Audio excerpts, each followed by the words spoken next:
जय हिंद सभी को, गुड मॉर्निंग सभी को, जय हिंद। चलिए हम लोग अपनी क्लास स्टार्ट करते हैं, जिसमें आज 25 तारीख है। 25 फरवरी को हम लोग जो क्लास स्टार्ट कर रहे हैं वह है ई शिक्षा संवाद, एक समूह है जिसके द्वारा हम लोग यूट्यूब चैनल पर और जूम क्लासेस में लाइव क्लासेस हम लोग करते हैं, जिसमें हम लोग सब्जेक्ट पढ़ते हैं। सब्जेक्ट जो हम लोग का है एजुकेशन। एजुकेशन गुड मॉर्निंग से सर। गुड मॉर्निंग, जितनी भी चीजें हम लोगों के सामने रहती हैं उन सब चीजों से गुड रिलेटेड हम मॉर्निंग लोग आप। बात करते हैं। Good morning Savita ji, good morning Priya ji. ठीक है, और लोग भी आ जाए तब से इतनी चीजें होती है, जिसके अंतर्गत हम लोग NTA, UGC net, JRF, assistant professor, PGT का या और भी जो एग्जाम होते हैं उनके, जीडीसी, जीआईसी, जितने भी हैं, मतलब शिक्षा शास्त्र से संबंधित जो भी टॉपिक जिसमें भी आता है उन सब चीजों की तैयारी हम लोग यहाँ पर मिलकर करते हैं साथ में। और यहाँ पर तैयारी के साथ साथ आपको डाउट क्लियरिंग सेशन भी होते हैं, पीवाईक्यूज भी होते हैं। आज से ही हम शाम को, अभी तो नहीं क्योंकि अभी क्लास करनी, क्लास के बाद आपकी वीडियो को रिकॉर्ड करके डालना रहता है। तो शाम को जब हम कॉलेज से आते हैं, कॉलेज से आने के बाद 5 या 6 बजे के समय हम एक क्लास रखेंगे क्वेश्चन पेपर की। वो कंटिन्यू वे में रखना चाहेंगे अब कि अब वो शाम को क्वेश्चन पेपर ही सॉल्व किया जाए। ठीक है, तो जी ये सर। रहेगा ना। हाँ, तो इसमें अब इतनी चीजें हो गई। अब यहाँ पर जो हम लोग पढ़ रहे हैं वो यूनिट फर्स्ट में हम लोग ए पार्ट पढ़ चुके हैं, बी पार्ट की तरफ हम लोग चल रहे हैं। बी पार्ट में तीसरा टॉपिक है प्रकृतिवाद। ठीक है, प्रकृतिवाद है आपका। 2 सेकंड रुकिएगा, एक लोग को कॉल करना, जिसमें हम लोगों ने प्रकृतिवाद मतलब नेचरलिज्म की बात करी थी। ठीक, नेचरलिज्म की बात करी थी, जिसमें इनके फादर जो थे इमाइल जोला थे, इमाइल जोला थे।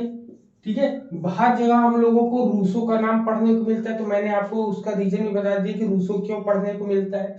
फिर इसके बाद हम लोगों ने इसकी मेटाफिजिक्स कल डिस्कस की थी। ठीक है, मेटाफिजिक्स डिस्कस करी थी। ठीक, मेटाफिजिक्स में सबसे पहले हम लोगों ने जो पढ़ा था इनका कि मेटाफिजिक्स में इन्होंने कैसा वर्ड माना है। ठीक है, तो सोनाली बताए ये हमको कि ये नेचरिज्म वाले मेटाफिजिक्स की क्या मानते हैं, ज्ञान मीमांसा इसकी, वो सॉरी तत्व मीमांसा इसकी क्या मानते हैं। सर इन्होंने क्या बोलते हैं मतलब डेवलपमेंट चेंजिंग की बात की, ठीक है। कॉन्सेप्ट ऑफ गॉड को नहीं माना। ठीक है, और हमने पूछा कि प्रकृति इन्होंने से ही वर्ड कैसा मानव माना स्व है। को माना वर्ड कि हाँ। हाँ, वर्ड जो है 2 प्रकार के वर्ल्ड को होते हैं। माना है, मतलब मैटर को माना है, पदार्थ को माना है कि बिल्कुल, तो सारे चीज जो स्पिरिचुअल, बनती हैं वो पदार्थों के संयोग से बनती है। स्पिरिचुअल, बल्कि फिजिकल इन वर्ल्ड दोनों को को माना, इन्होंने माना था कि देखा फिजिकल बेटा वर्ल्ड को माना सर। जी, हाँ कौन सा वर्ड माना था। सर, फिजिकल वर्ल्ड को माना है। नहीं, यहीं पे गलत हो जाएगा। अगर आपको ऑप्शन आए तो और आप मटेरियल बताइएगा। मटेरियल हाँ, मटेरियल वर्ड को किस इन्होंने माना है, ना तो मटेरियल मटेरियल वर्ल्ड को माना है। बिल्कुल, हाँ ना तो फिजिकल को माना है, ना जी तो सर, स्पिरिचुअल को माना है, बल्कि ये दोनों भी किससे ये बने, मटेरियल वर्ल्ड मटेरियल को से माना बने है। हैं। हाँ इसलिए मटेरियल को ज्यादा जी ये सर। सर्वश्रेष्ठ मानते हैं। फिर हम जी लोगों सर। ने इसके जी फॉर्म्स के बारे में पढ़ा था। फॉर्म्स में कौन कौन से थे, दीपाली जी बताइए। फॉर्म्स में बताइए दीपाली जी जी की। सर। हाँ, तीन तीन फॉर्म्स हम सर लोगों ने इसके पढ़े थे, बताए। तीन सर।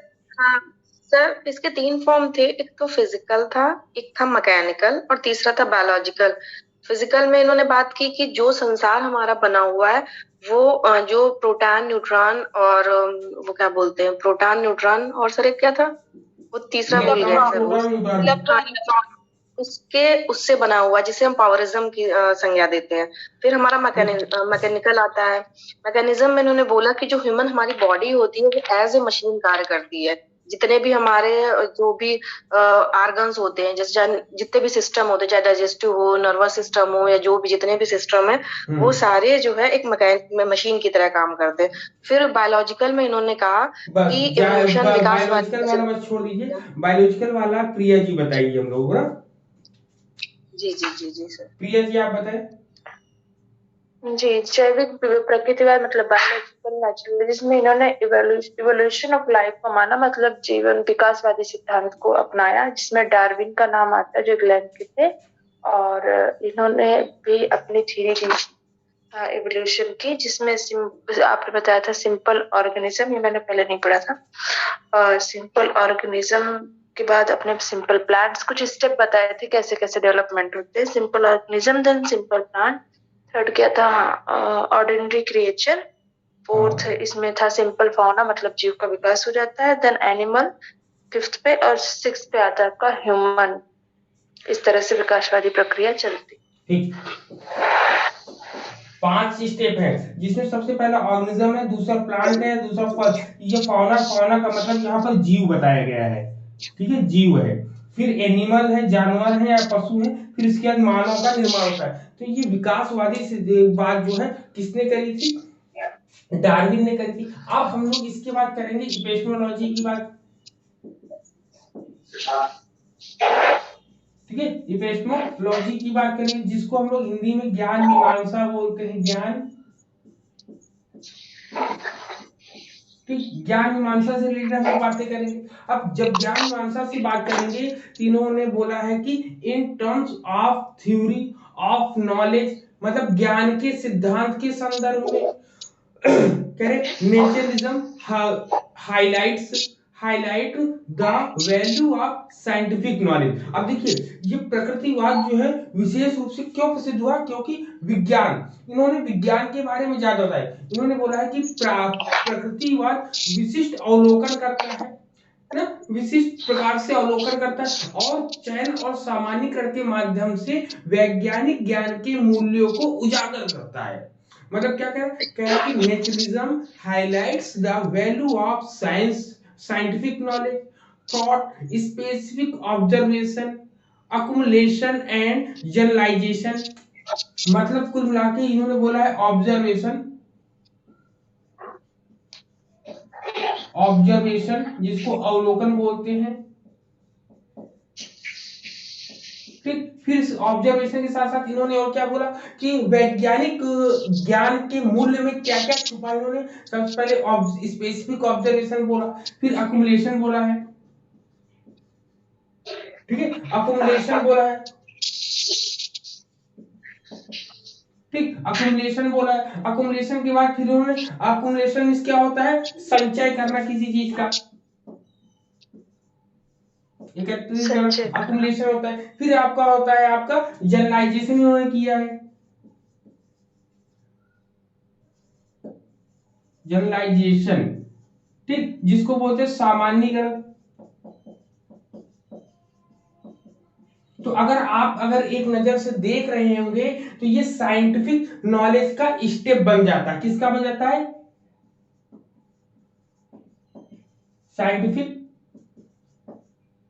नॉलेज का ये स्टेप बन जाता है। स्टेप में क्या बनता है, सबसे पहले उन्होंने बोला कि किसी भी चीज को आप जाओ तो विज्ञान कहता है किसी भी चीज को आप जब कोई काम करने जाते हैं तो उन्होंने नॉलेज, मतलब इपेस्टोलॉजी में बताया कि आपको साइंटिफिक नॉलेज होना बहुत जरूरी है किसी भी नेचर में या किसी भी चीज को जानने के लिए। उन्होंने बताया कि सबसे पहले आप जाएंगे, सबसे पहले ऑब्जर्व करेंगे, देखेंगे, समझेंगे उसको, फिर ऑब्जर्व करने के बाद देखेंगे आपके काम की क्या क्या चीजें हैं, उन सब चीजों को क्या करेंगे आप अकुमुलेशन करेंगे, इकट्ठा करेंगे, कलेक्ट करेंगे, संचय करेंगे। फिर इसके जब कर लेंगे फिर इसका सामान्यीकरण करेंगे कि किन किन चीजों, कौन सी चीजें मेरे लिए ज्यादा उपयुक्त है, उनको लेकर आप काम आगे बढ़ा लेंगे। तो इसी को इन्होंने क्या बोला है, साइंटिफिक नॉलेज बोला है इन्होंने। ठीक, तो याद रखिए ये साइंटिफिक नॉलेज के स्टेप के रूप में भी हम कर सकते हैं। इन्होंने बोला है क्या, in terms of theory of knowledge naturalism highlight the value of scientific knowledge. Value of the scientific knowledge है यहाँ पर ना। अब इन्होंने बोला है क्या, thought, specific observation, accumulation and generalisation, इन तीनों चीजों के बारे में बोला। जब ये तीन चीजें कर लेते हैं तो इन्होंने कहा कि यह अनुभवजन और प्रायोगिक ज्ञान पर भी जोर देता है। It also lays emphasise on the empirical and experimental, ठीक है, एक्सपेरिमेंटल है यहाँ पे, ठीक है। यहाँ पर इन्होंने क्या कहा कि जोर देता है, किस पर जोर देता है आपका, एम्फेसाइज जिसको बोलते हैं, ठीक है, एम्फेसाइज किस पर देता है? इन्होंने 2 पॉइंट बोले हैं। पहले पॉइंट पे ये बोलते हैं इंपीरिकल एंड एक्सपेरिमेंटल नॉलेज। ठीक है, याद रखेंगे इंपीरिकल नॉलेज कई जगह हम लोग को मिलेगा। Empirical knowledge,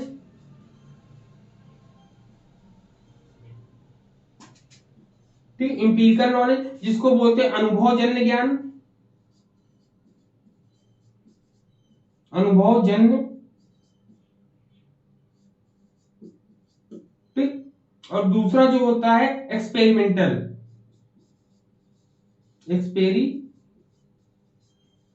experimental knowledge, experimental knowledge जिसको बोलते हैं प्रायोगिक ज्ञान,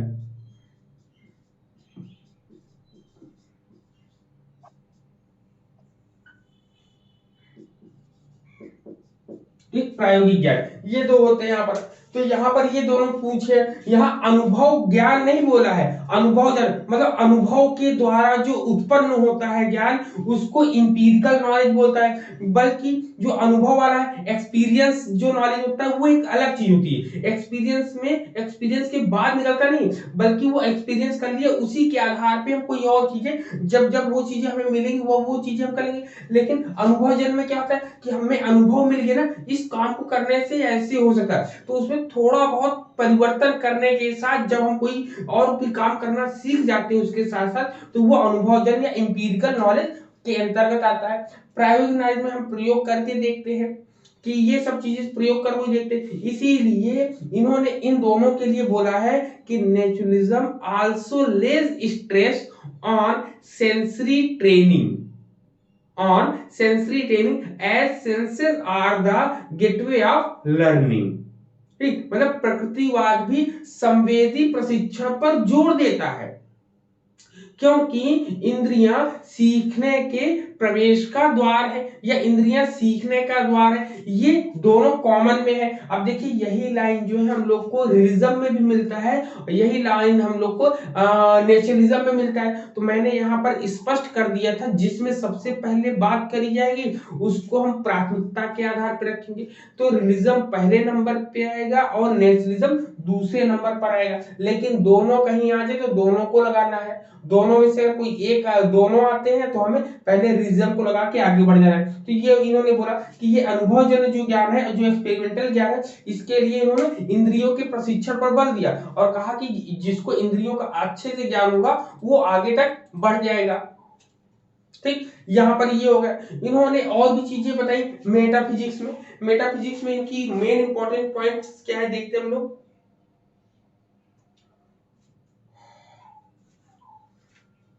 ठीक है, मेटाफिजिक्स में इन्होंने बहुत सी चीजें बताई हैं, जिसमें इन्होंने बताया है कि ज्ञान प्राप्ति की क्रिया में मानव मस्तिष्क का संयोजन जो है कार्य करता है। इन्होंने कुल मिला के ये बोलते हैं ever changing state of basic element of the object is called nature.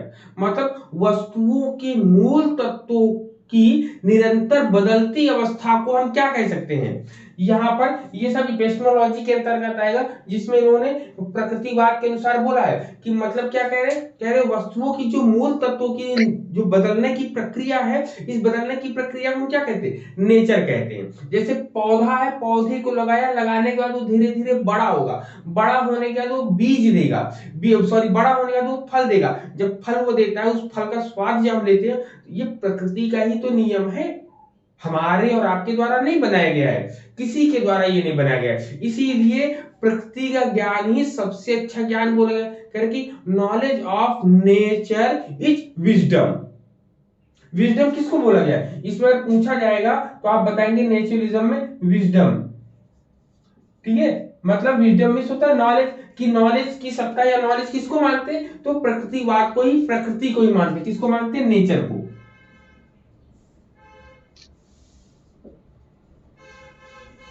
ठीक है, नेचर को मानते हैं। फिर उन्होंने कहा कि all knowledge is gain by, इन्होंने बोला कि all knowledge is gain by physical science. ठीक, फिजिकल साइंस मतलब इन्होंने कहा कि जितने भी ज्ञान होते, सभी प्रकार के ज्ञान जो होते भौतिक विज्ञान द्वारा प्राप्त किया जाता है। ये लाइन जरूर याद रखिएगा, जो अगर आपको एग्जाम में आ जाएगी। भौतिक ज्ञान द्वारा जो है पूरे ज्ञान को जो प्राप्त करने की बात करता है, कौन सा ऐसा दर्शन है, तो मात्र एक दर्शन है, वो प्रकृतिवाद है। प्रकृतिवाद क्या कहता है कि भौतिक विज्ञान के द्वारा हमें सभी प्रकार के ज्ञान हम प्राप्त कर सकते हैं। Correct, all knowledge gain by physical science. फिर इसके बाद बोलता है कि भौतिक विज्ञान का ज्ञान भी हमें कैसे होगा, तो उन्होंने कहा कि संवेदनाओं और क्रियाओं से प्राप्त जो ज्ञान होता है उसी को हम भौतिक विज्ञान कहते हैं। मतलब कह रहा knowledge of physical science is gained by senses and action. ठीक, सेंसेशन, जिसको सेंसेशन बोलते हैं ना, संवेदनाओं को सेंसेशंस बोलते हैं। क्या बोलते हैं? सेंसेशंस। ठीक, ये वाली लाइन फिर से बोलिए। हाँ बोलेंगे, ठीक है, सेंसेशंस बोलते हैं। यहां पे इसको बोलते हैं संवेदनाएं।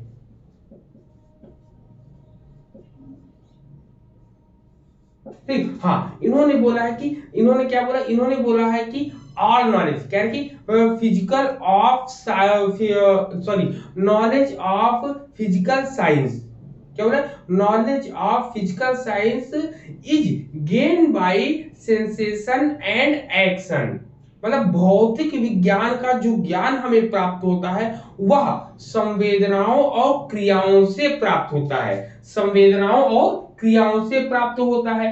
इन्होंने भौतिक विज्ञान का ज्ञान भी कैसे होगा, तो संवेदनाओं से और क्रियाओं से, काम करने से होगा, एक्शन से काम होगा।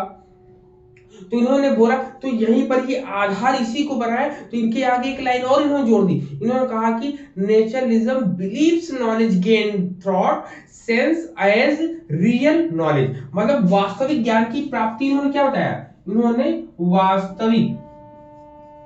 वास्तविक ज्ञान की बात जब करी, भाई वास्तविक ज्ञान की बात सब लोग करें, तो इन्होंने कहा कि वास्तविक ज्ञान जो प्राप्त होगा हमें, वह ज्ञान कब प्राप्त होगा।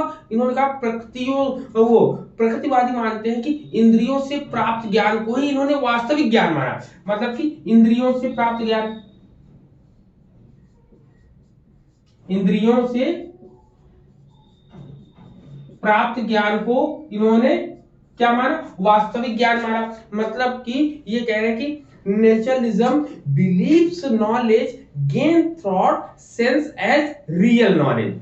अब सेंस के द्वारा जो भी ज्ञान हमें प्राप्त होगा वही रियल होगा, उसके अलावा कुछ नहीं होगा। आप देखे होंगे जब चारवाक दर्शन लोग पढ़ते हैं, चारवाक दर्शन में प्रत्यक्ष किम प्रमाण, मतलब प्रत्यक्ष को ही केवल एक प्रमाण मानते हैं और सबको खारिज कर देते हैं। कहते हैं भाई ये जो प्रत्यक्ष प्रमाण है इसी के आधार पे तो सब लोग घूम फिर रहे हैं और कहीं से थोड़ी आया है वो। तो ये रियल नॉलेज, यथार्थवाद में भी तो प्रत्यक्ष जो दिखता है वही मानते हैं, लेकिन यहाँ पर इंद्रियों जो है वो इंद्रियों से प्राप्त अनुभव से मान रहे हैं, है ना। हाँ, इन्होंने कहा है कि इंद्रियों से जो प्राप्त ज्ञान होता है वह अनुभवजन्य होता है, वह अनुभवजन्य होता है। जब अनुभवजन्य होता है तो उन्होंने कहा कि जब अनुभव हमें मिल गया तो हम प्रयोग करेंगे, जब प्रयोग कर लेंगे तब हमें वास्तविक ज्ञान की प्राप्ति हो जाएगी।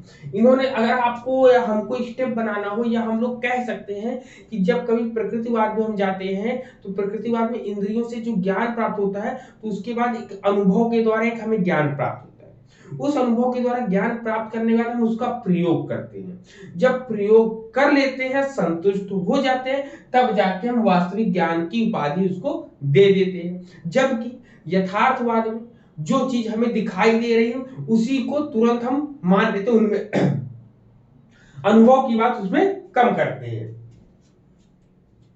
क्लियर है?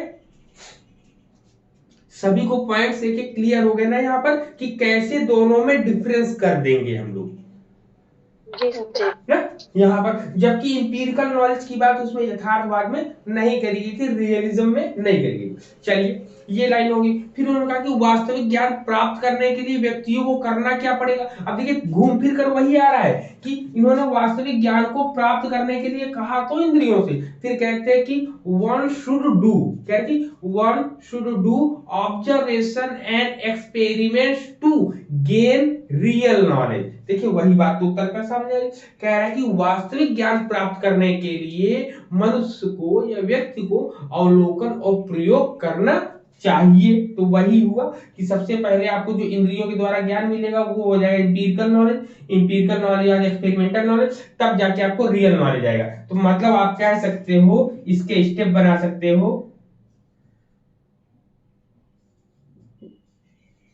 इंपीरिकल नॉलेज, ठीक, इंपीरिकल नॉलेज एक हो गया, नंबर एक। दूसरे नंबर पे क्या हो जाएगा, एक्सपेरिमेंटल,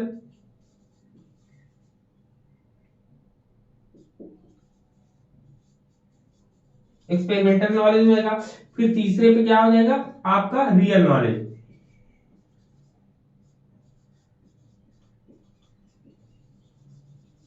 ठीक, रियल नॉलेज की बात करें तो ये एक स्टेप चल गया आपका, पता चल गया कि इंद्रियों के द्वारा कैसे हमें ज्ञान प्राप्त होता है, इंद्रियों से वास्तविक ज्ञान कैसे हम प्राप्त कर सकते हैं। तो इन्होंने ये स्टेप बताने का प्रयास किया है। फिर उन्होंने कहा कि इस जो ज्ञान प्राप्त होता है, इस ज्ञान प्राप्त करने की एक तरीका बताया। इन्होंने कहा कि ज्ञान प्राप्त करने की प्रक्रिया जो होती है मन और चेतना से संयुक्त रूप से कार्य करती है। जब मन और चेतना दोनों चीजें हमारे साथ मिलकर काम करेंगी तभी इन्होंने बोला कि क्या बोला, the process of gaining knowledge mind and consciousness work कंजेक्टिविटी।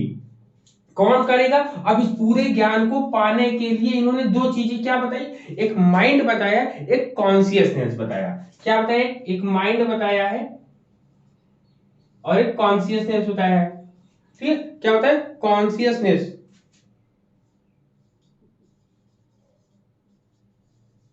इसको माइंड को मन बोलते हैं और इसको चेतना बोलते हैं या चेतन।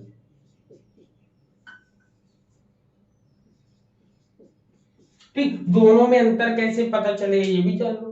जैसे मान लो एक क्लास में हम बैठे हैं और आप बैठे हैं, इस समय अचानक से मैंने बोल दिया कि सैलवी ये बताओ कि आपको मैं कहां पर पढ़ा रहा था। तो अब सैलवी कुछ देर के लिए उसका दिमाग अब क्या है कि सर शायद आप यहाँ पढ़ा रहे थे। हमसे वो अचानक से बोले कि सर आप कहाँ पढ़ा रहे थे, तो वो बोले कि सर आप यहाँ पर पढ़ा रहे थे। अब जबकि क्लास में हम यहाँ पर पढ़ा रहे थे, मन तो उसका यहीं पर है, सॉरी मन तो उसका यहीं पर है, लेकिन उसकी चेतना मतलब वो सोच किसी और के बारे में। एक ही समय में जब मन दो कार्य करते, मतलब एक ही समय में जब हम एक ही जगह पर बैठकर सामने देख भी रहे हो और उसके बारे में कोई सोच भी, जैसे मान लो किताब उठाते, किताब उठाकर जब हम पढ़ने लगते हैं तो हमारे मन में अनेक प्रकार के ख्याल आते हैं ना।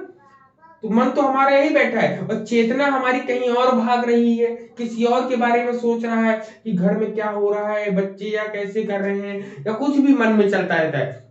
तो जब इस प्रकार की प्रक्रिया होती है तब आपका कोई भी ज्ञान आपको सही नहीं मिल सकता है। उसने बताया है जब यह दोनों एकत्रित होकर संयुक्त होकर एक साथ काम करेंगे तभी आपको वास्तविक ज्ञान की प्राप्ति होगी। जैसे यहाँ पर हम आपको पढ़ा रहे हैं, आप चेतन अवस्था में बैठे हैं ना, तो चेतन अवस्था में जब बैठे तो सब चीजों को पढ़ेंगे, जो चीज नहीं समझ में आएंगी वहां पर डिस्कस हम लोग करेंगे यहाँ पर। तो ये मन और चेतना में यही अंतर होता है। आपसे इनकेस कोई पूछेगा तो आप बताने के लिए प्रयास करिएगा या सक्षम रहेंगे कि हम ये चीजों को ऐसे डिफाइन कर सकते हैं और वो चीज वो संतुष्ट होगा। क्लियर पॉइंट बताओ सबको, हेलो ना? Yes sir, yes sir. हाँ, अब हम लोग आते हैं नेक्स्ट पॉइंट। इसमें और इसमें इतनी चीजें हो गई। अब आते हैं हम लोग, मेटाफिजिक्स हो गया, एपिस्टेमोलॉजी हो गया, अब ऑक्सियोलॉजी की तरफ चलते हैं। ठीक है, एक्सियोलॉजी की तरफ चलते हैं, उस साइड हो जाएगा काम।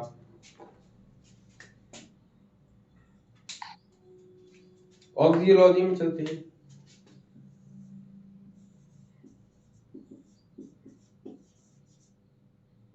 ऑक्सियोलॉजी एंड इथिक्स, ठीक है।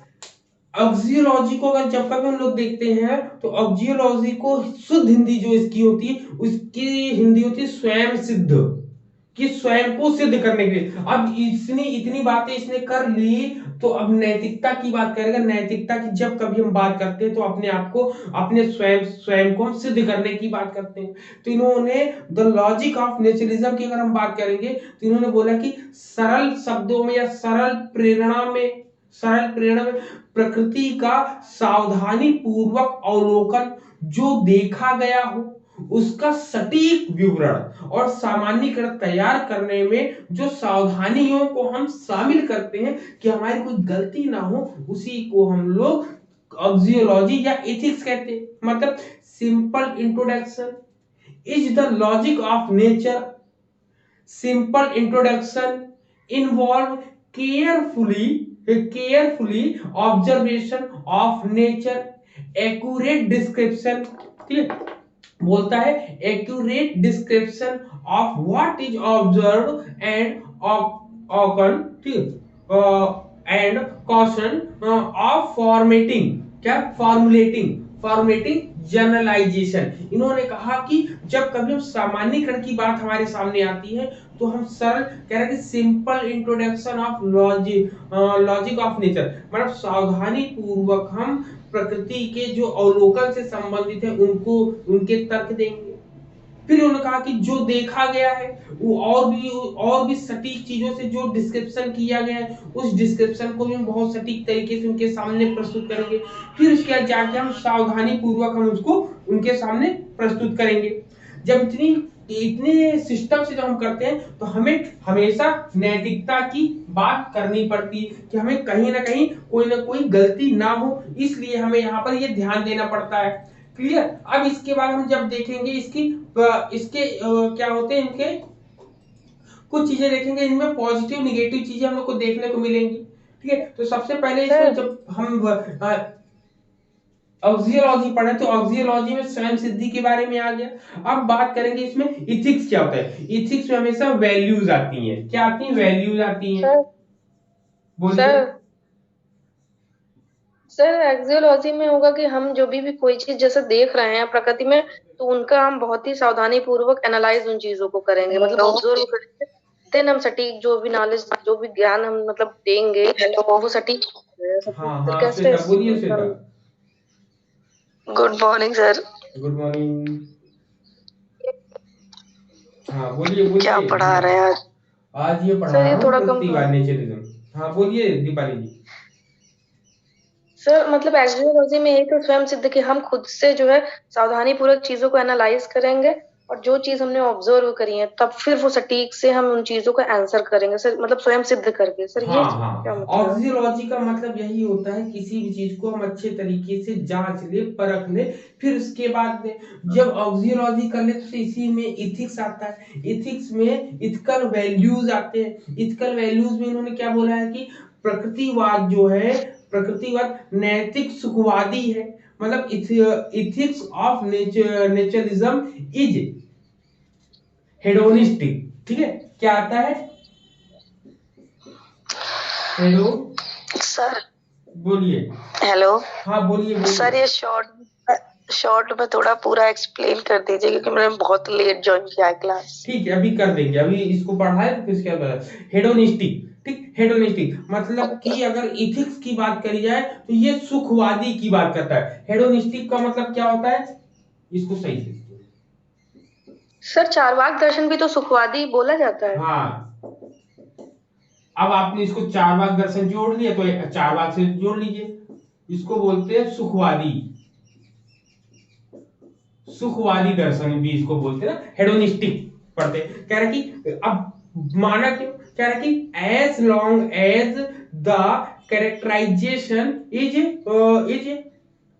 accompanied, ठीक है, accompanied by the caution that in the conscious thought at least of many naturalistic the highest good is the most highly refined and abiding pleasure। मतलब हिंदी में अगर इसको हम समझेंगे ये कहता है कि प्रकृतिवादी जो है नैतिक सुखों की बात करता है। क्यों? क्योंकि जब तक यह किसी भी लक्षण का वर्णन करता है या डिस्क्राइब करता है तो यह इस चेतावनी के साथ या इस सावधानी पूर्वक या आपको सावधान करने के साथ करता है कि कोई भी काम कम से कम, प्रकृतिवादियों में सबसे अधिक अच्छाइयों की बात कर रहा है। इन्होंने कहा कोई भी आप काम करो ना, एक नियंत्रण में रहकर काम करो। अगर जिस दिन आप नियंत्रण को क्रॉस करोगे उस दिन ऑटोमेटिक आपको कोई सजा देने नहीं आएगा, बल्कि प्रकृति या नेचर खुद आपको सजा दे देगी। फॉर इसका एग्जाम्पल, शादी विवाह में हम लोग जाते हैं ना कुछ लोग होते हैं कि भर भर पनीर खाते हैं, जब वो नेचर से ज्यादा अपने बॉडी में इंटर कर जाते हैं तो उनकी तबीयत खराब हो जाती है। कोई इनको खराब करने तो आता जी नहीं, कोई देखने तो आता नहीं, ऑटोमेटिक उनकी तबीयत खराब हो जाती है।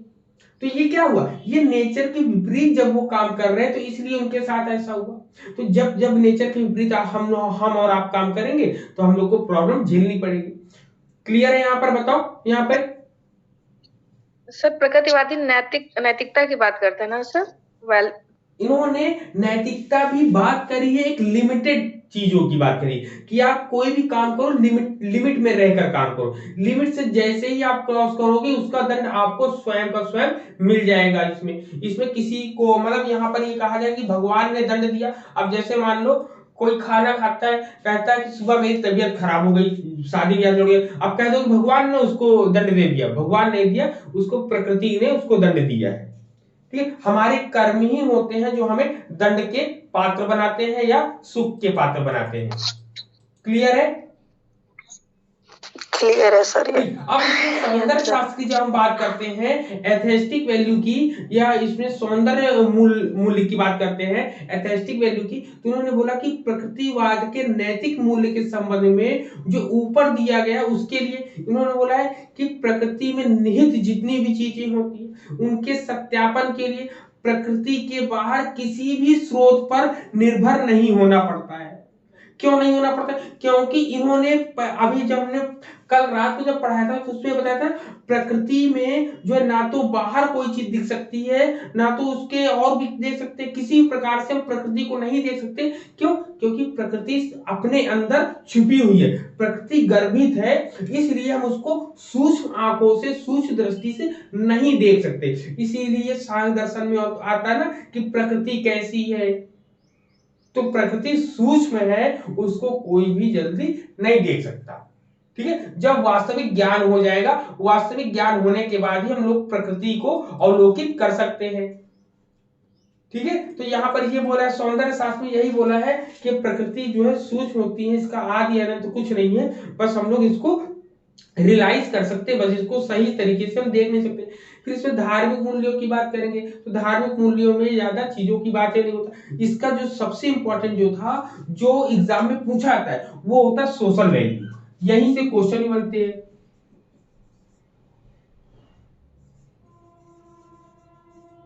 ठीक है, सोशल वैल्यू की बात करता है। जब सोशल वैल्यू की बात करता है तो रूसो ने क्या बोला?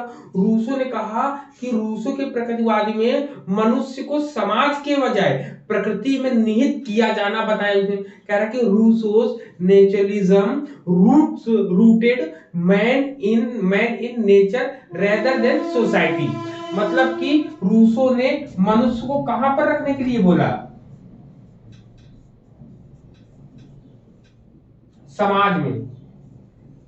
सोशल में रहने के लिए बोला कि नेचर में? नेचर में। ठीक, तो यहाँ पे याद रखिएगा, नेचर में। हाँ नेचर में रखने के लिए बोला है, तो इसको रखने के लिए बोला है इसमें मनुष्य को, जबकि इसमें नहीं रखने के लिए बोला है। इन्होंने कहा कि मनुष्य को प्रकृति के, मतलब इन्होंने यहीं पर सोशल वैल्यू में ही निगेटिव आपकी एजुकेशन होती है ना, निगेटिव शिक्षा, निषेधात्मक शिक्षा जिसको हम बोलते हैं। अब निषेधात्मक शिक्षा हम लोग के एग्जाम में आती है, ठीक है। अब निषेधात्मक शिक्षा आती है, तो ये निषेधात्मक शिक्षा की बात जब कभी हम लोग पढ़ते हैं तो सबसे अच्छी निषेधात्मक शिक्षा के बारे में हमें एक पुस्तक है एमिल, जो किसके द्वारा लिखी गई है? रूसो के द्वारा। उसमें जो है इनका नाम है जीन जैक्स रूसो ना, जे रूसो कहीं मिलने को पड़ता ना, तो जीन जैक रूसो के द्वारा जो लिखी गई है वो शिक्षा, प्रकृति की शिक्षा में लिखा है, और इसमें मनुष्य तथा प्रकृति के बीच कैसा संबंध होना चाहिए ये चीजें बताई हैं। ठीक है, जी। इन्होंने पुस्तकों के पांच भाग करे, मतलब पांच पुस्तकों में डिवाइड किया है, दो। ठीक है, इन्होंने जब तो अगर इनकी पुस्तक की बात करेंगे तो पहले पुस्तक में इनमें देखिए इनके अवस्थाओं के बारे में बात करते हैं। ठीक है, अभी अवस्था क्यों बताई इन्होंने ये भी हम बताएंगे। तो सबसे पहले निषेधात्मक शिक्षा के बारे में बात कर लेना, तब हमें समझ में आएगी और चीजें। इसको साफ कर दे इतना, बताओ सर, ये चीज बता दीजिए जरा। इसको साफ कर दे बोर्ड। सर एक चीज बता दीजिए। हाँ बोलिए बोलिए। सर जो एक्सियोलॉजी में जो इन्होंने माना है वो सुखवादी चीजों को माना कि जो है प्रकृति सुखवादी दर्शन है।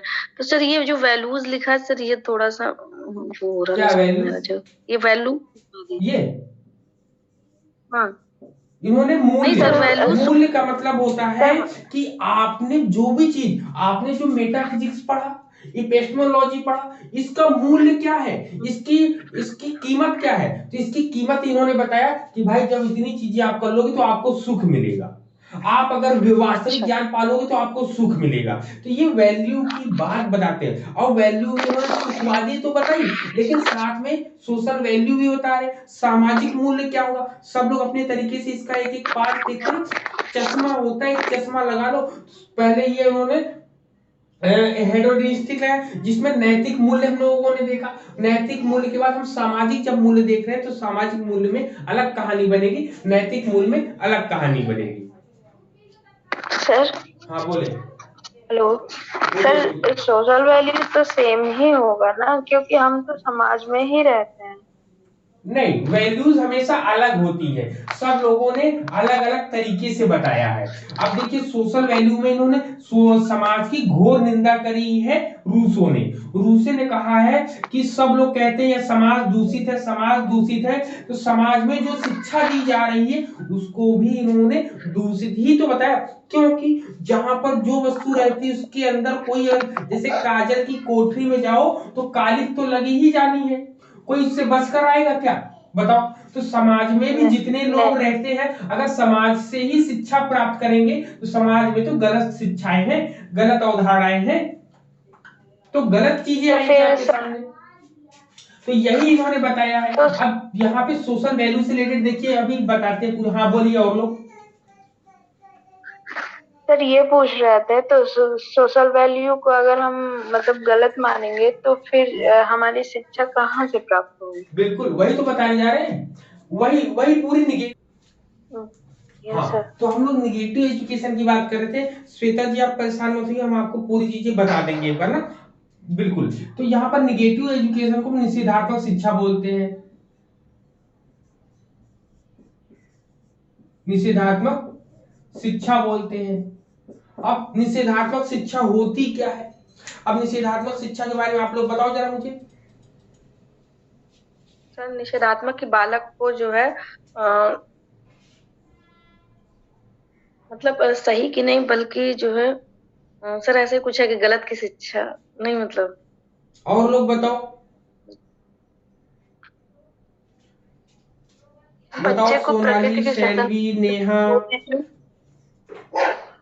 बोलिए। बच्चों को प्रकृति की स्वतंत्र गोद में छोड़ दीजिए, बच्चा स्वयं स्वयं सीख लेगा। और अगर बच्चे को कुछ सिखाना है जैसे दिए के पास नहीं जाना तो नकारात्मक शिक्षा यही है कि वो ये नहीं कहता कि आप बचाओ, आप उसको जल जाने दो, खुद सीख जाएगा कि जलने का अनुभव गलत होता है तो वो खुद ही अगली बार से दिए के पास नहीं जाएगा।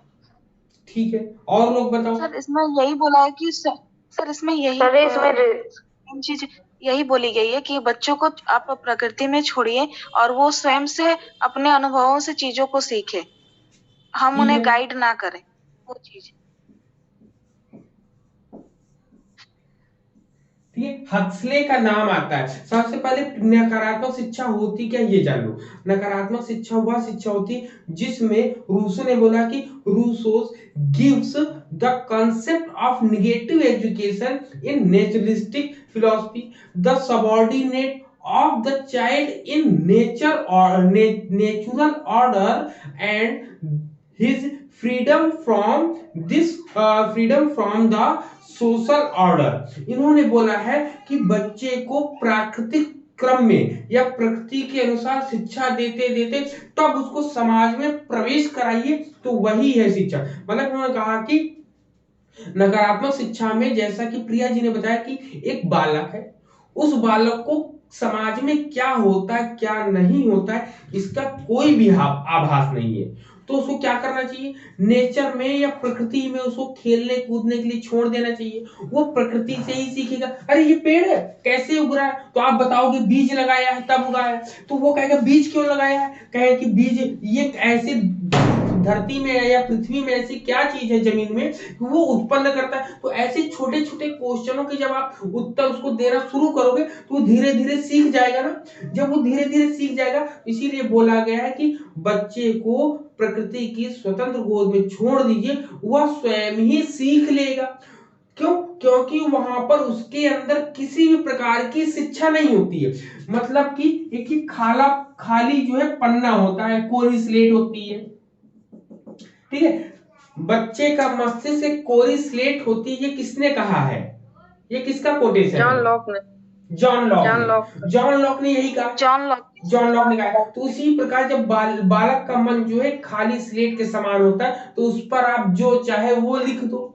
इसीलिए चाहे अमेरिका में अगर आप पैदा होते हैं तो अमेरिका में इंग्लिश बोलेंगे, भारत में पैदा होते हैं इंग्लिश भी बोलेंगे, कुछ दिन बाद इंग्लिश हिंदी भी बोलेंगे, सॉरी पहले हिंदी बोलेंगे फिर इंग्लिश बोलेंगे। तो ऐसी चीजें जब हम लोग को मिलती है कि जब कोई बेबी बॉर्न होता है, जन्म लेता है, तो कुछ भी नहीं होता है। तो वही रूसो ने बोला कि जब बालक आए तो स्वर्ग तो एकदम प्रकाशवान होके आता है, लेकिन जब वो संसार के सामाजिक वातावरण में घुल मिल जाता है तो वह भी दूषित हो जाता है। तो उसको दूषित होने से रोकने के लिए नकारात्मक शिक्षा की बात इन्होंने करी। इन्होंने कहा कि जब तक बालक को कोई समझ नहीं होती है, मतलब कि इसमें नकारात्मक शिक्षा को देने के लिए उम्र भी बताई गई है। ये उम्र शायद मैंने बताया भी था कि जब मेरा बीएड का वो वाइवा था, तो वाइवा में एक कॉलेज के प्रोफेसर आए थे, उन्होंने पूछा था कि नकारात्मक शिक्षा जो कितने उम्र तक दी जाती है। तो याद रखिएगा, नकारात्मक शिक्षा की बात मात्र 12 उम्र तक, पूरे जीवन नहीं दी जाएगी किसी को, मात्र 12 वर्ष तक दी जाएगी, ठीक है। तो वहां पर मुझे नहीं पता था, बहुत सी किताबों में पढ़ने को मिलता है, नहीं मिलता है। तो 12 वर्ष तक की उम्र के लिए इन्होंने नकारात्मक शिक्षा करी।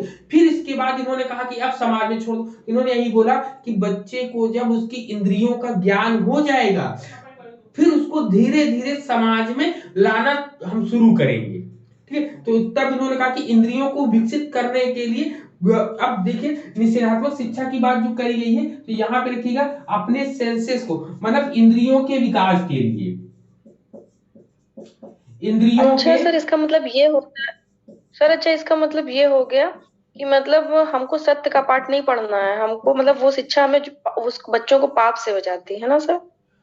वो बाद में हो जाएगी। इन्होंने बोला है कि निषेधात्मक शिक्षा का मतलब ये होगा कि इंद्रियों के द्वारा उसका विकास हो, वह खोजी प्रवृत्ति का बने, कि सर्चेबल जो होता है तो इसमें खोज के वो शिक्षा को प्राप्त करता है। अब देखिए, आप छोटा बच्चा होता है, मिट्टी, अगर आप गांव में जाओगे तो मिट्टी का कहीं देखोगे, मिट्टी का घर बना रहा है या मिट्टी की कोई चीजें बनाता है, तो वो उसके अंदर ऑटोमेटिक कलाएं आ जाती हैं, जो भी नेचुरल गॉड से, नेचर से उसको मिलना शुरू होता है। पेड़ पर चढ़ना हुआ, पेड़ पर चढ़ने के लिए वो कोई ट्रेनिंग नहीं दी जाएगी। पानी, नदी है, नदी में तैरने के लिए उसको कोई ट्रेनिंग नहीं दी जाएगी, ठीक। ऐसे ही है, उसको ईंटें फेंकने की कोई उसको ट्रेनिंग नहीं दी कि आम पेड़ पर लटका है तो उसको डेली प्रैक्टिस कराओगे, हाँ उस पे मारो। नकारात्मक शिक्षा में यही तो कहा गया कि प्रकृति की गोद में छोड़ो, अब उसको फल खाना है। अब वो देख रहा है, या तो पेड़ पर बड़ा है तो पेड़ पर चढ़ जाएगा, छोटा है तो क्या करेगा, एक ईंटा उठाएगा और उस पर निशाना मारना शुरू कर देगा।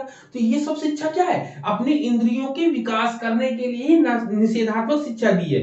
नकारात्मक शिक्षा का यही मतलब है कि समाज में न रह के प्रकृति में रहकर वो शिक्षा को दे, ठीक है। तो ये है नकारात्मक शिक्षा का कि प्रकृति की स्वतंत्र गोद में छोड़ दीजिए, वह स्वयं ही सीख जाएगा।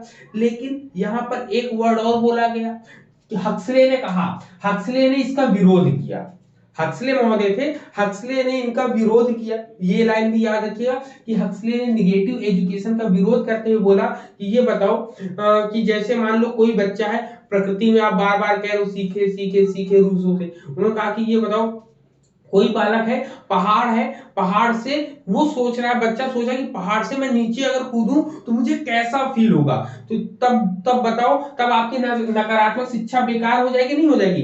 तो रूसो ने तब फिर से कहा कि नहीं, आप ठीक बोल रहे हैं, लेकिन यहाँ पर एक गाइड की आवश्यकता होती, एक टीचर की आवश्यकता होती जो पर्दे के पीछे रहकर काम करेगा।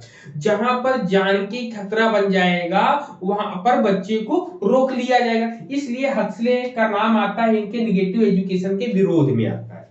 ठीक है, यहां पर ये पड़ता है। जबकि अब यहीं पर हम बता दें एक चीज और कि रविन्द्रनाथ टैगोर या विवेकानंद, प्रिया जी बताइए, रविन्द्रनाथ टैगोर ने बात करी है, विवेकानंद ने निगेटिव एजुकेशन की? टैगोर ने। अब टैगोर जी देखिए निगेटिव एजुकेशन उनकी क्या थी, उनकी यहीं पर बता दें क्योंकि दोनों में कंफ्यूजन ना हो। ये नेचुरलिज्म के अकॉर्डिंग है। जब रविन्द्रनाथ टैगोर ने निगेटिव एजुकेशन की बात करी थी तो उन्होंने बोला कि जो हमारा भारतीय समाज है वो नॉलेजेबल पर्सन है, मतलब वहां पे ज्ञान ही चाहिए। तो वहां पे क्या हुआ, वेस्टर्न कल्चर वाले यहाँ पे वो लेकर लिटरेचर लेकर आए। इंग्लिश लिटरेचर जो है वो पूरा का पूरा वैसा फॉर्म है, आपका रोमांटिक सीन है वहां पर। जब यहाँ पर बहुत से लोगों ने शिक्षा प्राप्त करना शुरू करा, इंग्लिश पढ़ना शुरू करा, तो वहां पर रोमांटिक चीजें पढ़ने शुरू कर दी। जब रोमांटिक चीजें लोगों ने पढ़ना शुरू कर दिया तो वो भोग विलास में मतलब परेशान हो गए उसी में, और अपने शिक्षा वास्तविक जो ज्ञान था उसके वहां से हट गए। इसलिए रविन्द्रनाथ टैगोर ने नकारात्मक शिक्षा में बताया कि हमें इंग्लिश लिटरेचर न पढ़ के विज्ञान और भी चीजें हमें पढ़नी चाहिए। कुल मिलाकर के इंग्लिश लिटरेचर के विरोध में जो शिक्षा आई थी वह रविन्द्रनाथ टैगोर की, उसको निगेटिव एजुकेशन वहां पर कहते हैं। ठीक, जब लेकिन सर विवेकानंद जी की लाइन है ये कि विवेकानंद जी की लाइन, उन्होंने कहा कि इंग्लिश भाषा को तो पढ़ाना चाहिए, भारतीयों के लिए अंग्रेजी साहित्य उचित नहीं है क्योंकि वो रोमांटिज्म से भरा हुआ है। हाँ बिल्कुल। लेकिन विवेकानंद जी तो यहाँ पर ये हुआ। फिर इसके बाद जब इतनी बातें हमने कह दी तो अब आप बताओ निगेटिव एजुकेशन आपके समझ में आया कि नहीं? आपके एग्जाम में आ जाएगा कि जैसे मान लो रिटर्न के लिए आ गया, पीएचडी में रिटर्न के लिए भी कहीं होता है, तो रिटर्न के लिए आ गया कि नकारात्मक शिक्षा क्या होती, तो आप बताओगे रूसो के द्वारा नकारात्मक शिक्षा जो है समाज में प्रवेश करने पर से पूर्व दी जाती है, जिसमें बालक को प्रकृति की स्वतंत्र गोद में छोड़ देते हैं, जिससे जब वो सीखता है तो अपनी इंद्रियों का धीरे धीरे विकास करना शुरू कर देता है। जब उसकी इंद्रियों का विकास हो जाता है तो विकास होने की अवस्था रूसो ने 12 वर्ष तक बताई है। फिर उसके बाद उन्होंने समाज में सामाजिक शिक्षा देने की बात कही है। तो यहीं पर एक पॉजिटिव एजुकेशन भी आ जाती है। पॉजिटिव एजुकेशन क्या होगी बताओ, बताइए सभी लोग, पॉजिटिव एजुकेशन क्या हो जाएगी? सर जो हम बुक से पढ़ते हैं सर, जो हमारे सोशल वैल्यूज हैं वो सब। और लोग बताइए। इंद्रियों से ज्ञान प्राप्त करना। इंद्रियों से ज्ञान तो पहले निगेटिव एजुकेशन में दिया, तो ये इसका पार्ट होगा ही नहीं। औपचारिक शिक्षा, औपचारिक शिक्षा भी नहीं होगी। याद रखिए, इसमें कह रहा है कि देखिए कह रहा है कि when systematic and sustained effort are made to impose knowledge on the child without considering his interest and aptitude, मतलब कि पॉजिटिव नॉलेज में आपको जब बच्चे की रुचियों और योग्यताओं पर विचार किए बिना उस ज्ञान को उस पर थोपने के लिए व्यवस्थित और निरंतर प्रयास किए जाते हैं, उसको सकारात्मक शिक्षा बोलते हैं। मतलब समाज में ऐसी चीज चलती है ना, तो यहाँ पर रुचि को, ठीक है, रुचि को और उसकी योग्यता को, इन दोनों चीजों को जो हम लोग जबरदस्ती उस पर थोपते हैं ऐसे ज्ञान को, तो उसको सकारात्मक शिक्षा बोलेंगे।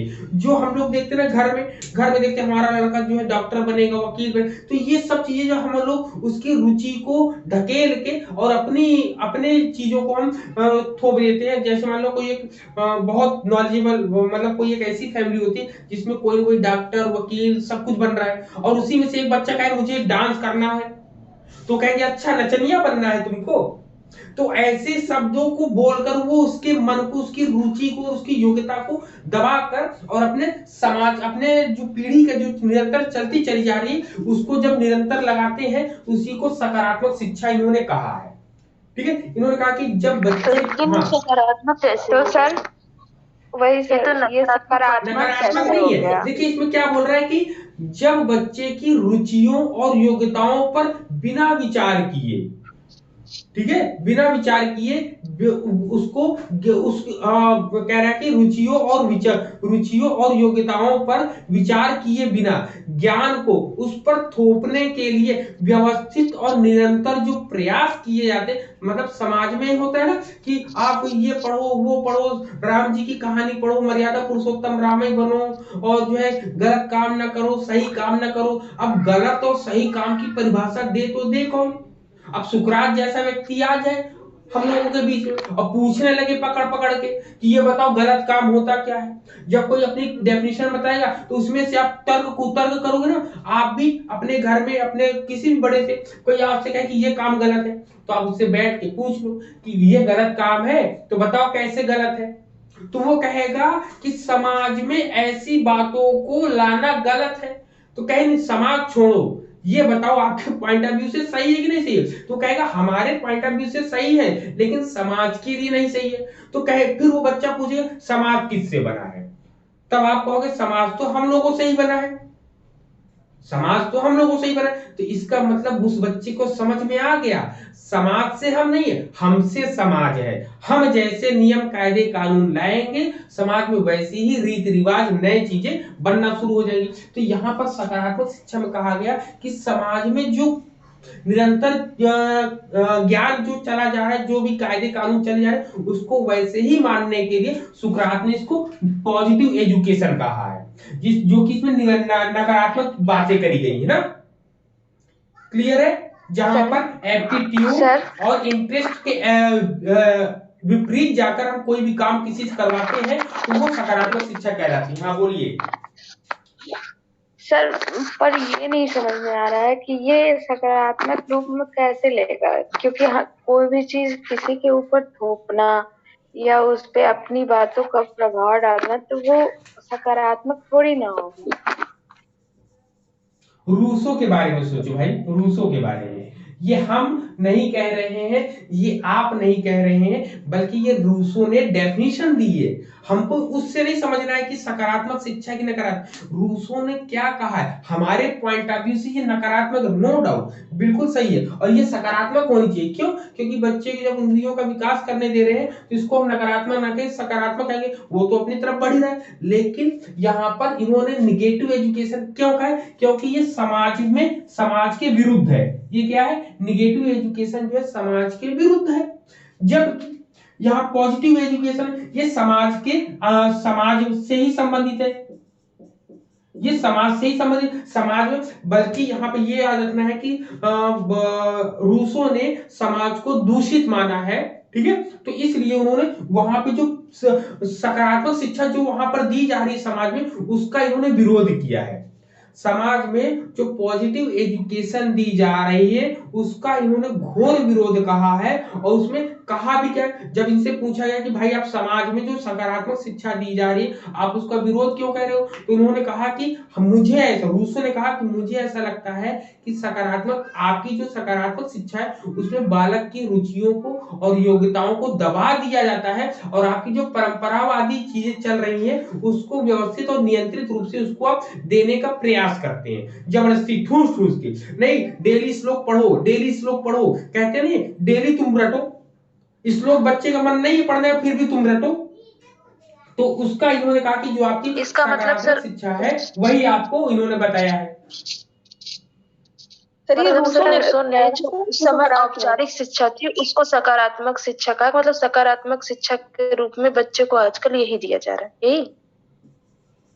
वेट सर जैसे आपने पहले बोला कि सबसे पहले देखिए शिक्षा की बात कर रहे हैं, वेट जस्ट वेट, हमने सोशल वैल्यू की बात करी। तो सोशल एजुकेशन सामाजिक शिक्षा क्या होती है? सामाजिक शिक्षा में ये होती है कि दो प्रकार की, एक निगेटिव हो गई और एक पॉजिटिव हो गई, फिर दो शिक्षा हो गई। तो यहाँ पे हम रूसो के अकॉर्डिंग देखेंगे। रूसो ने क्या, रूसो ने कहा कि जब सेंसस से हम कोई ज्ञान ले,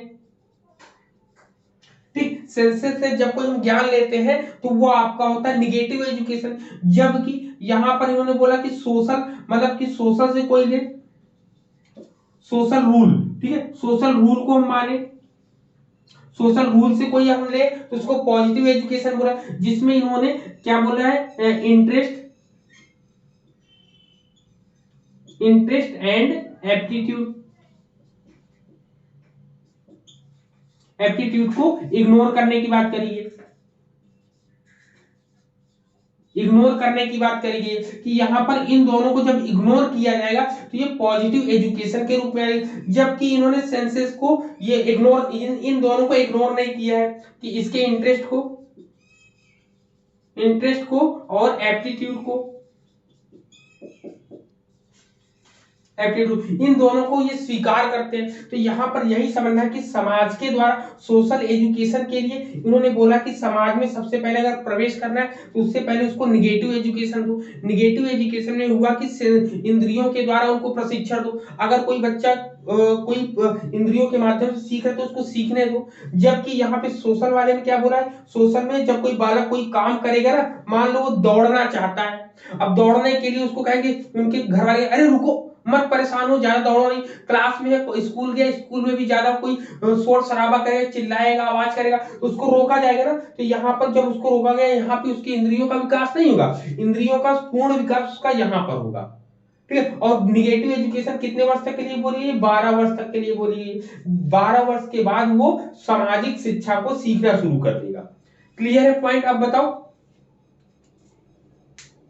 सर ये क्लियर है, लेकिन मुझे ये कंफ्यूजन है, जैसे आपने रूसो का बोला पहले कि वो इस चीज को डिफिनेशन दिए हैं कि रुचियां और योग्यताओं के बेस पे हम चीजों को थोपे, फिर आप बोल रहे हैं कि उसको उन्होंने विरोध किया, तो ये ये कंफ्यूजिंग लग रहा है। विरोध करने का मतलब जो कह रहे हैं थोपना, मतलब उन पर मर देना, उन पर जबरदस्ती देना। तो जबरदस्ती जो दिया है, उन्होंने ही बोला कि समाज में ये जो सब लोग सकारात्मक शिक्षा बोलते हैं, तो सकारात्मक शिक्षा की इन्होंने परिभाषा दी कि थोपते हैं, कि उनकी रुचि और योग्यता को हटाकर हम जो व्यवस्थित, जो इंडिविजुअल रूप से जो मतलब सभी के लिए चल रही है, वैसी शिक्षा उनके लिए भी हम लागू करते।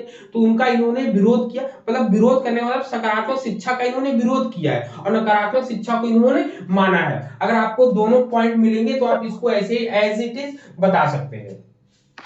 तो विरोध मतलब करने का सर मतलब यही है कि इन्होंने रुचि योग्यता का जो विरोध किया कि इसके बिना आप जो ज्ञान दे रहे हैं वो गलत ज्ञान है। तो मतलब सर ये कि इन्होंने डेफिनेशन दिया उसका, फिर उसके बाद उसका विरोध किया। हाँ हाँ, डेफिनेशन दिया कि आपकी जो सकारात्मक शिक्षा है वो सकारात्मक शिक्षा आपकी ये है, ठीक है, ये है, और नकारात्मक शिक्षा में ये लाते हैं आप लोग। क्लियर है यहाँ पर इतने पॉइंट? यस सर, अब ठीक है, क्लियर सबको? अब यहाँ पे इनके सर एक चीज बताए थे हाँ सर, बोलो।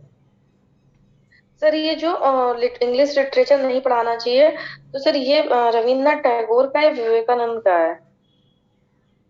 इसको ये देखो, मुझे भी कंफ्यूजन था, इसको हम देख बाद लेंगे। में उन्होंने बोला देखिए अगर हम बात करते हैं, देखिए अगर हम बात करते हैं तो कि हिंदी और इंग्लिश की बात पढ़ने की, तो मैं बता दूं ये स्वामी विवेकानंद का है। स्वामी विवेकानंद जी का इसलिए क्योंकि जब वो शिकागो धर्म सम्मेलन में गए थे तो उन्होंने ही, मेरे प्यारे देशवासियों मित्रों, जो भी बोला था, तो उन्होंने ही सबसे पहले जब वो गए थे वहां पर सभा में, तो सब लोगों ने बोलने के बाद उनका अंतिम में उनका नंबर आया, तो गीता उनके रखी थी, तो गीता को जैसे ही उठाया और उठाने और सभी चीजें, सभी किताबें उनकी गिर गई, तो उन्होंने बोला कि ऐसा है हमारा देश, भले आप सबसे नीचे मुझे रखोगे लेकिन जब हम अपनी बातों को उठाएंगे तो हम सर्वश्रेष्ठ कहेंगे। इसलिए उन्होंने इंग्लिश को, अंग्रेजी साहित्य का विरोध किया, अंग्रेजी भाषा का समर्थन किया। साहित्य का विरोध इसलिए किया क्योंकि वहां रोमांटिसिज्म में ही पूरा जूलियस सीजर, प्रोटियस और पूरी की पूरी, आप इंटर की किताबें जब आप पढ़ोगे तो उसमें देखिए रोमांटिक चीजें ही आपको पढ़ने को मिलेंगी ना, तो उसका इन्होंने विरोध किया। क्यों? क्योंकि जब भारत में जब ये चीजें आई तो उसका इन्होंने इसलिए विरोध किया क्योंकि सब लोग इसी में ही मस्त हो जाएंगे, तो काम कौन करेगा, हमारे देश का विकास कौन करेगा, जब नौजवान सब लोग इसी में ही परेशान हो जाएंगे तो करेगा आगे कैसे। तो इसलिए यहाँ पर विवेकानंद जी का वो पड़ता है। और जब निगेटिव निषेधात्मक शिक्षा की बात अगर करेंगे तो वहां पर रविन्द्रनाथ टैगोर ने भी बातें करी है वहां पर, ठीक। उन्होंने तो यहाँ पर इतनी चीजें हुई। अब यहाँ पर नेचुरलिज्म से अकॉर्डिंग इनके एम्स ऑफ एजुकेशन की बात करेंगे, तो इन्होंने बोला है कि the aim of education self expression.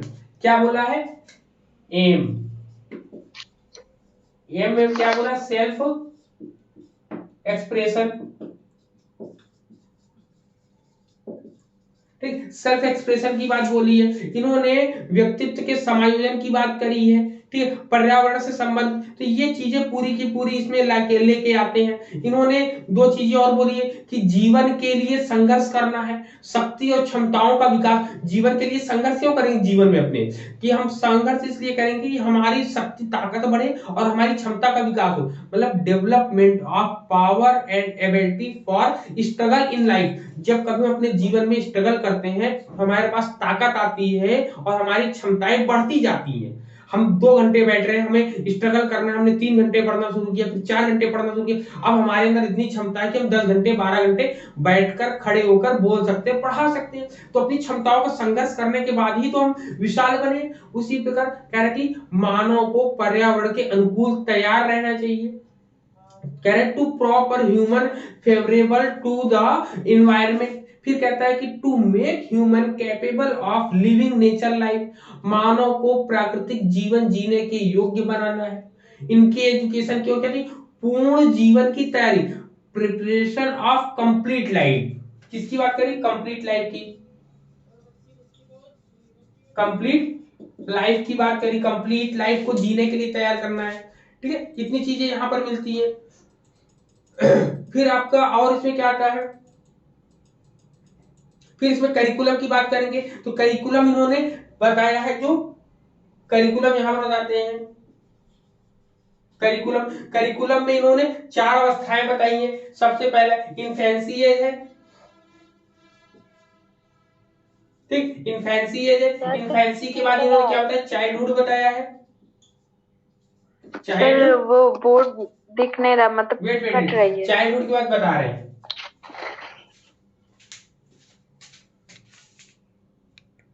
Sir ये सब रूसो ही बता रहे हैं ना? हाँ, रूसो को नहीं बताया है। सबसे पहले इन्फेंसी एज है, फिर चाइल्डहुड है, चाइल्डहुड के बाद जुवेनाइल है,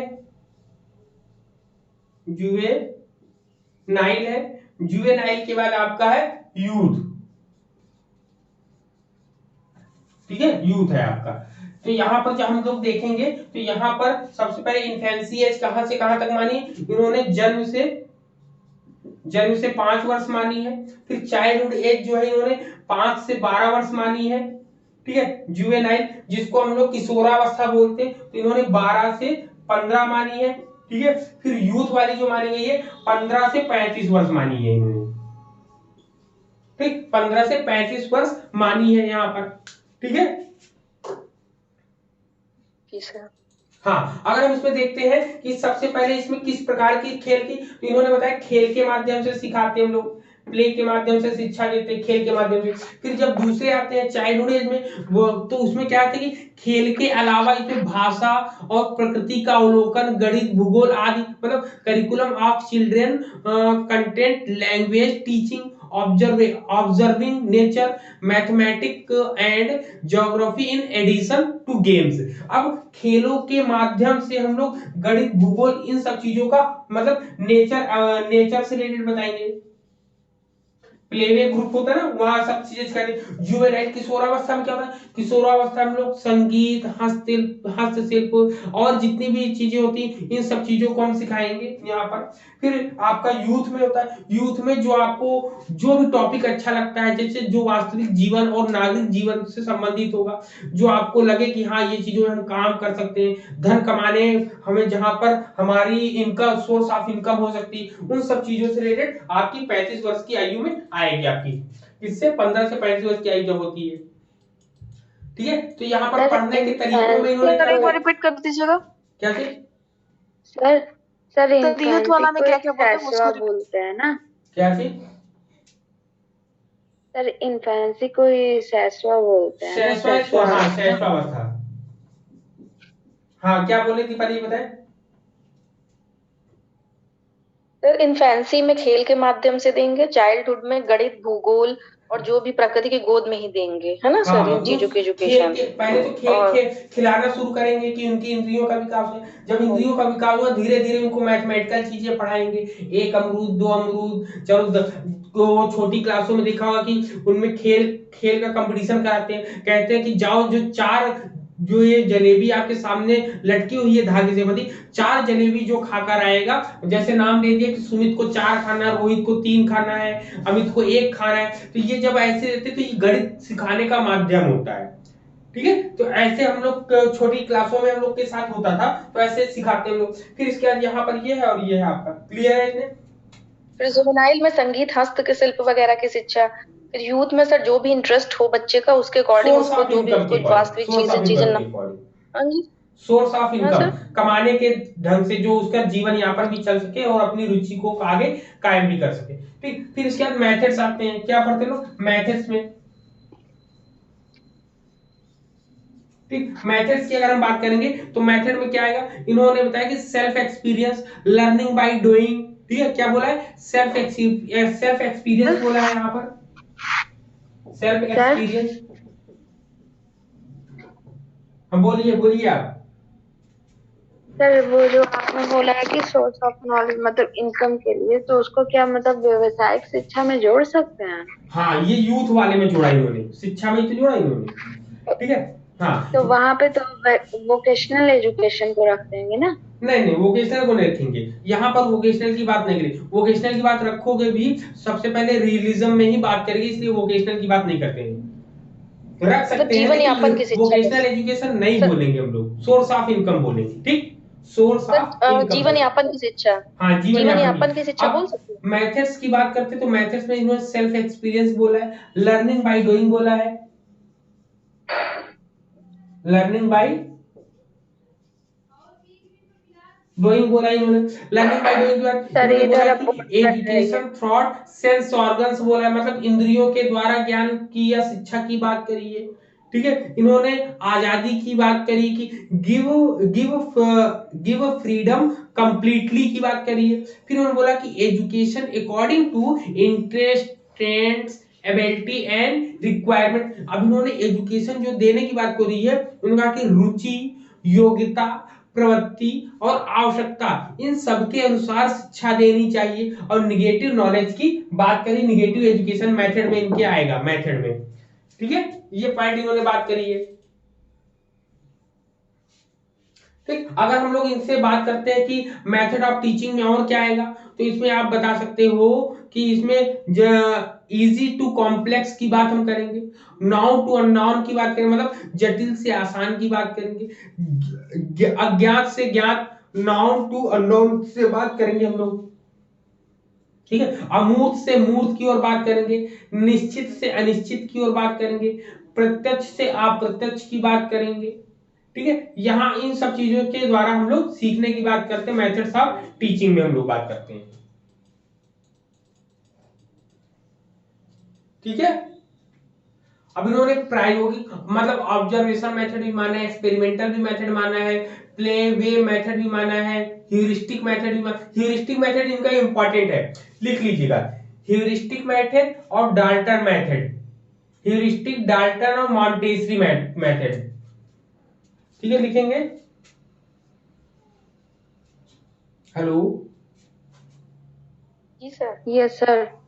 सर इधर इस साइड के बोर्ड मतलब कट रही है। ठीक है, अभी करते हैं। ह्यूरिस्टिक है, डाल्टन है, लिख लीजिएगा, ह्यूरिस्टिक मेथड, डाल्टन मेथड। ठीक है, ह्यूरिस्टिक मेथड, डाल्टन मेथड और मॉन्टेसरी मेथड। मॉन्टेसरी मेथड, ये 3 मेथड जो है इसमें ज्यादा इंपॉर्टेंट वे होते हैं ना, दिख रहा है ना सबको, दिख रहा है। तो ये 3 इंपॉर्टेंट मेथड है, ह्यूरिस्टिक, डाल्टन और मॉन्टेसरी मेथड लेते हैं इन्होंने। और डिसिप्लिन इन्होंने क्या माना है, तो डिसिप्लिन इन्होंने प्रकृति के द्वारा ही माना है इन्होंने।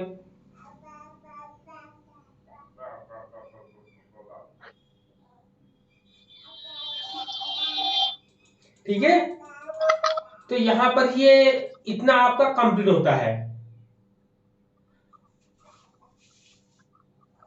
सर टीचर स्टूडेंट में तो वही होगा कि टीचर जो है स्टूडेंट सेंटर्ड हो गया, हाँ है ना, ये नेचुरलिज्म स्टूडेंट सेंटर्ड, टीचर पर्दे के पीछे हो गया।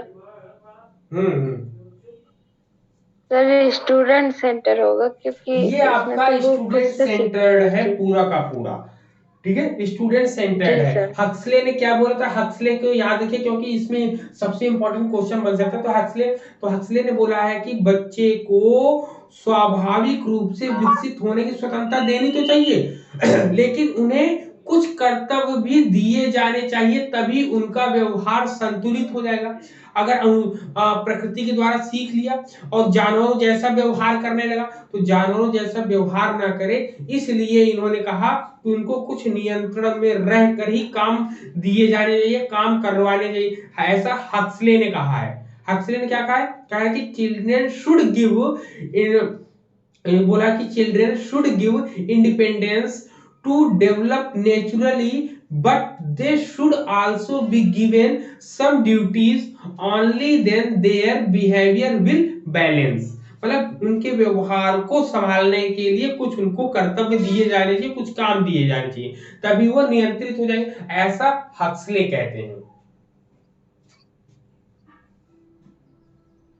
ठीक है जी सर। ठीक, चलिए तो यहाँ आपका पूरा का पूरा कंप्लीट होता है प्रकृतिवाद। अब हम लोग शाम को मिलते हैं, शाम को हम लोग प्रयोजनवाद पढ़ेंगे। क्लियर?